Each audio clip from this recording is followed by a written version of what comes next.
তো শিক্ষার্থীরা, আজকে আমরা আলোচনা করব তোমাদের ষষ্ঠ অধ্যায় নিয়ে। ষষ্ঠ অধ্যায়ের নাম কি? বস্তুর উপর বলের প্রভাব। প্রথম শ্রেণীতে আমরা টান ও ধাক্কা সম্পর্কে জেনেছি। টান ও ধাক্কাই হলো বল প্রয়োগের দুটি উপায়। তাহলে স্যার, বল প্রয়োগের দুটি উপায়ের নাম কি?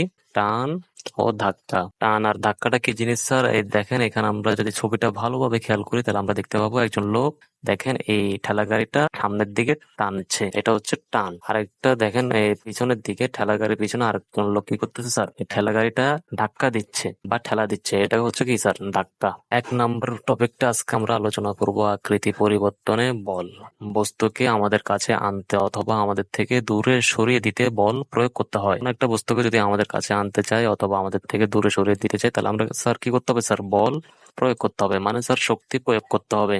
বল আর কি কি করতে পারে? তাহলে স্যার আমাদের প্রশ্নটা কি ছিল? বল আর কি কি করতে পারে? তো আমরা স্যার এই প্রশ্নটার উত্তর কিভাবে লিখবো? উত্তর: বস্তুকে আমাদের কাছে আনতে অথবা আমাদের থেকে দূরে সরিয়ে দিতে বল প্রয়োগ করতে হয়। কোন একটা বস্তুকে যদি আমাদের কাছে আনতে চাই অথবা আমাদের থেকে দূরে সরিয়ে দিতে চাই তাহলে স্যার কি প্রয়োগ করতে হবে? স্যার, বল বা শক্তি প্রয়োগ করতে হবে। এছাড়াও বস্তুর উপর বল প্রয়োগ করে আমরা এর বিভিন্ন আকৃতি পরিবর্তন করতে পারি। মানে আমরা স্যার কোন একটা বস্তুর উপর বল প্রয়োগ করে বিভিন্ন ধরনের আকৃতি দিতে পারি। যেমন 1 নম্বরে কি? ধাক্কা, চাপ বা টান দিয়ে আমরা কাদামাটিকে নতুন একটা আকৃতি দিতে পারি। কারণ স্যার আমরা কাদামাটিকে চাপ, ধাক্কা এগুলো দিয়ে আমরা কি করবো স্যার? কাদামাটি দিয়ে একটা পুতুল বানাবো।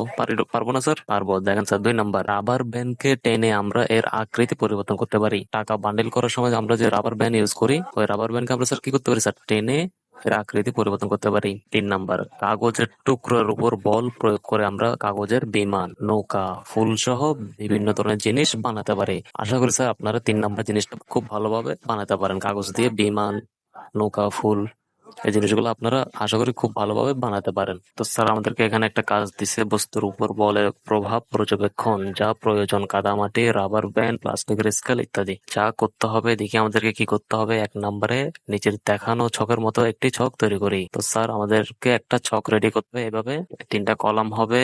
প্রথম কলামে নাম দিতে হবে কি স্যার? বস্তুর নাম। কি ধরনের বল তুমি প্রয়োগ করেছো এগুলো এখানে লিখতে হবে। বল প্রয়োগের পর আকৃতি কেমন হচ্ছে তা আমরা এখানে লিখবো। 2 নম্বর কি বলছে দেখি?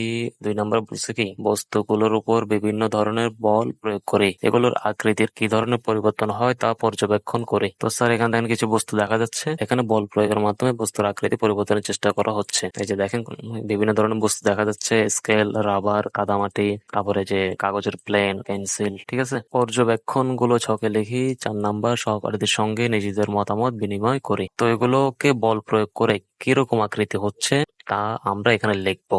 ঠিক আছে, তো আমি তোমাদের সুবিধার্থে ছকটা পূরণ করে দেখাচ্ছি, দেখো। তো স্যার আমরা 63 পৃষ্ঠার ছকটা কিভাবে পূরণ করব দেখেন। আমাদের বইয়ে যে বস্তুগুলো ছবি দেওয়া ছিল আমরা তো এখানে লিখেছি। দেখেন, কাদামাটি ছবি দেওয়া ছিল, রাবার ব্যান্ড, প্লাস্টিকের স্কেল, কাগজ আর পেন্সিল। কাদামাটি, দেখেন কাদামাটিকে কি ধরনের বল তুমি প্রয়োগ করেছো? কাদামাটিকে আমরা স্যার চাপ প্রয়োগ করেছি, চাপ দিছে, হাত দিয়ে চাপ দিছে। স্যার কি হয়েছে স্যার? হাত দিয়ে চাপ দেওয়ার ফলে কাদামাটির চাপটা হয়েছে। এখানে লিখছে কি স্যার? বল প্রয়োগের পর আকৃতি কেমন হয়েছে? কাদামাটিকে বল প্রয়োগের পর আকৃতি কি হয়েছে স্যার? চ্যাপ্টা হয়েছে। তো রাবার ব্যান্ডকে হাতে আঙ্গুল দিয়ে টান দেওয়ার চিত্র আমরা বইয়ে দেখেছিলাম। তো এখানে কি স্যার কি ধরনের বল প্রয়োগ করেছো? টান। বল প্রয়োগের পর রাবার ব্যান্ড কি হয়েছে? লম্বা হয়েছে। তারপর 3 নম্বর, প্লাস্টিকের স্কেল। প্লাস্টিকের স্কেলকে স্যার আমরা চিত্রে কি দেখছি? বল প্রয়োগ করে বাঁকানো হয়েছে। তো বাঁকানোর ফলে প্লাস্টিকের স্কেলটা কি আকৃতি ধারণ করছে? ধনুকের মতো আকৃতি হয়েছে। তো স্যার ধনুক মানে কি বোঝাচ্ছে এখানে? আমরা দেখি যে আগেকার যুদ্ধে ধনুক দিয়ে তীর মারা হতো, ওই ধনুকের মতো আকৃতি হয়েছে এখন এই প্লাস্টিকের স্কেলটার। তারপরে দেখেন স্যার কাগজ, কাগজকে আমরা কি প্রয়োগ করেছি? চাপ প্রয়োগ করে কি কি বানিয়েছি? বিমানের মতো আকৃতি হয়েছে। কাগজকে চাপ দিয়ে আমরা এর আকৃতি পরিবর্তন করে বিমান বানিয়েছি। তারপরে দেখেন স্যার পেন্সিল, পেন্সিলে আমরা বল প্রয়োগ করে পেন্সিলের মাথা ভেঙে গেলে আমরা কি করি স্যার? শার্পনার আছে না আমাদের, আমরা শার্পনারে পেন্সিলের মাথাটা ঢুকিয়ে কি করি স্যার? ধাক্কা দিই। তো স্যার ধাক্কা দেওয়ার ফলে কি হয় স্যার? পেন্সিলটা চোখা আকৃতি হয়। আশা করি শিক্ষার্থীরা তোমরা এই ছকটা কিভাবে পূরণ করতে হবে তা বুঝতে পেরেছো। এখন দেখো, তো স্যার শিক্ষার্থী কি বলতেছে? বল প্রয়োগের ফলে পদার্থের কি ধরনের পরিবর্তন হয়? বল প্রয়োগের ফলে পদার্থের আকৃতির পরিবর্তন হয়। কাদামাটি বল প্রয়োগ করলে কি হয় তা ভেবে দেখেছো? কাদামাটিতে বল প্রয়োগ করে বিভিন্ন ধরনের আকার দেওয়া আছে। ঠিক আছে, ফলাফল: টান, ধাক্কা বা বাঁকানোর মাধ্যমে কাদামাটি, রাবার ব্যান্ড এবং প্লাস্টিকের স্কেলে বল প্রয়োগ করলে এসব বস্তুর আকৃতির পরিবর্তন হয়। অন্যরূপ বল প্রয়োগ প্রয়োগের মাধ্যমে কাগজ ভাঁজ করা এবং চোখা করে আকৃতি পরিবর্তন করা যায়। আলোচনা 1 নম্বর, বল বস্তুর আকৃতি পরিবর্তন করে এমন কিছু উদাহরণ দৈনন্দিন জীবন থেকে খুঁজে বের করো। 2 নম্বর, সহপাঠীদের সঙ্গে নিজেদের মতামত বিনিময় করো। বল প্রয়োগে বস্তুর আকৃতি পরিবর্তন সম্পর্কে আরো কিছু জানি। পদার্থের আকৃতির পরিবর্তনে বলের প্রয়োজন। ঠিক আছে, পদার্থের আকৃতি পরিবর্তনের জন্য স্যার কিসের প্রয়োজন? বলের প্রয়োজন, মানে শক্তির প্রয়োজন। ধাক্কা, চাপ বা টান দিয়ে আমরা কাদামাটিকে নতুন আকৃতি দিতে পারি। রাবার ব্যান্ডকে টেনে আমরা এর আকৃতি পরিবর্তন করতে পারি। প্লাস্টিকের স্কেলকে বাগালে এটা অনেকটা ধনুকের আকৃতি লাভ করে। বল সরিয়ে নিলে অনেক বস্তু তার আসল আকৃতিতে ফিরে যায়, যেমন প্লাস্টিকের স্কেল, রাবার ব্যান্ড। অনেক বস্তু বল সরিয়ে নেওয়ার পরও আসল আকৃতিতে ফিরে যায় না, যেমন কাদামাটি। বাস্তব জীবনে বিভিন্ন বস্তুতে বলের সাহায্যে আকৃতি পরিবর্তন করা হয়, যেমন মশলা বাটার জন্য শিল পাটার সাহায্যে বল প্রয়োগ করা হয় এবং এতে মশলার আকৃতি পরিবর্তন হয়।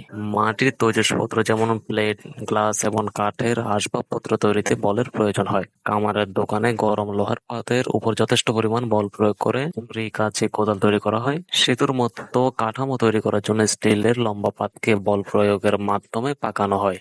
ধাতব তারের উপর বল প্রয়োগ করে সেটি বাঁকিয়ে নানা রকম গয়না তৈরি করা যায়। বল প্রয়োগ করে কাগজের টুকরো ভাঁজ করে বিমান, নৌকা, ফুল সহ বিভিন্ন ধরনের জিনিস বা আকৃতি তৈরি করা যায়। ছবিতে আমরা কি দেখতে পাচ্ছি?